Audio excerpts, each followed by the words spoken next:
Hello বন্ধুরা, welcome back to my channel. আজকের আবারও আমি একটা নতুন রেসিপি নিয়ে চলে এসেছি। আর আমার চ্যানেল নতুন হয়ে থাকলে অবশ্যই চ্যানেলটিকে সাবস্ক্রাইব করে নেবে। ভিডিওটি ভালো লেগে থাকলে অবশ্যই একটা লাইক এবং শেয়ার করে দেবেন। দেখুন, রেশনের আটা দিয়ে কিন্তু একদম ফুলকো ফুলকো ফুচকা বানিয়ে নিয়েছি।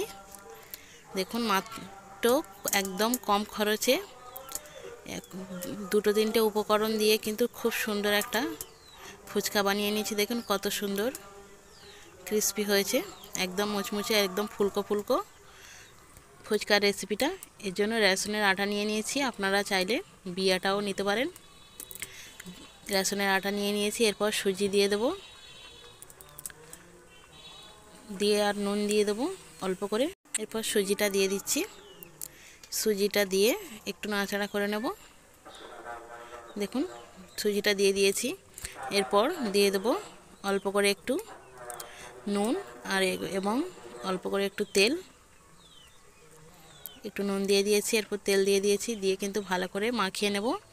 তারপর উষ্ণ গরম পানি দিয়ে আমি ভালো করে একটা ডো তৈরি করে নেব। এখন ডোটা কিন্তু আমি তৈরি করে নিচ্ছি ভালো করে। উষ্ণ গরম পানি দিয়ে আমি কিন্তু এটা তৈরি করে নেব। নিয়ে কিন্তু ময়দাটা মাখার পর কিন্তু আধ ঘন্টার মতন কিন্তু রেস্টে রেখে দিতে হবে। দিয়ে কিন্তু সুজিটা কিন্তু খুব সুন্দর সফট এবং ডোটা একদম সফট তৈরি হয়ে যাবে। দেখুন, এরকম ধরনের একটা মন্ড বানিয়ে নিতে হবে। নিয়ে কিন্তু ঢাকনা ঢাকা দিয়ে উপরে একটু তেল ছড়িয়ে আবার ঢাকনা ঢাকা দিয়ে আধ ঘন্টার মতন আমি রেখে দেবো।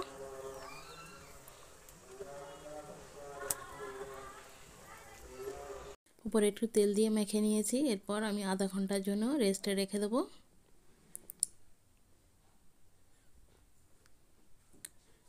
দেখুন, একটু ভালো করে ডোটাকে আমি মেখে নিচ্ছি আবারও খুব সুন্দর করে। একটু সরু করে হাত দিয়ে এরকম করে সরু একটা লেচি বানিয়ে নেব। এরপর ছোট ছোট এরকম ফুচকা যেমন আপনি ইচ্ছা বানাবেন তেমন ছোট ছোট লেচি কেটে নেবেন।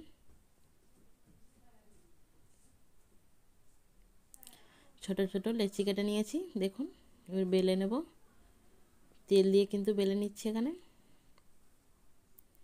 দেখুন, এরকম ছোট ছোট পুরির আকারে মানে লুচির আকারে বেলে নেব। একটা বেলা হয়ে গেছে, আবারও আর একটা কিন্তু আমি বেলে নিচ্ছি। এরকম তেল দিয়ে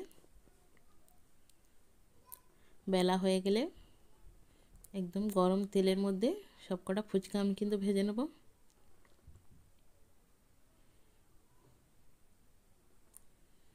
তেল কিন্তু একদম গরম হয়ে গেছে। দেখুন, সাদা তেল বসিয়ে দিয়েছিলাম, প্রথমে একটা দিয়েছি, দিয়ে এরকম ছাঁকুনির সাহায্যে কিন্তু অনবরত উপরে তেল দিয়ে যেতে হবে। তারপর কিন্তু ফুচকাটা খুব সুন্দরভাবে ফুলে উঠবে। দেখুন, ফুচকাগুলো কিন্তু খুব সুন্দরভাবে ফুলে গেছে। এরকম করে কিন্তু লাল লাল করে সবকটা ফুচকা ভেজে নেব। দেখুন, ফুচকাগুলো কিন্তু খুব সুন্দর হয়েছে, খুব সুন্দরভাবে ফুলে যাচ্ছে।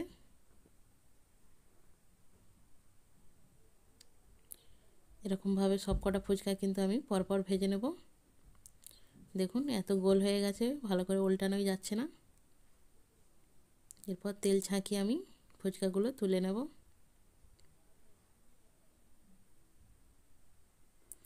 আবারও আমি বাকি ফুচকাগুলো একইভাবে ভেজে নেব। এরপর তিনটে দিয়েছি, দেখতে পাচ্ছেন। দেখুন, সবকটাগুলো কিন্তু ফুচকা ফুলে গেছে। এরকমভাবে ভাজলে কিন্তু প্রত্যেকটা ফুচকা একদম ফুলে গোল হয়ে যাবে।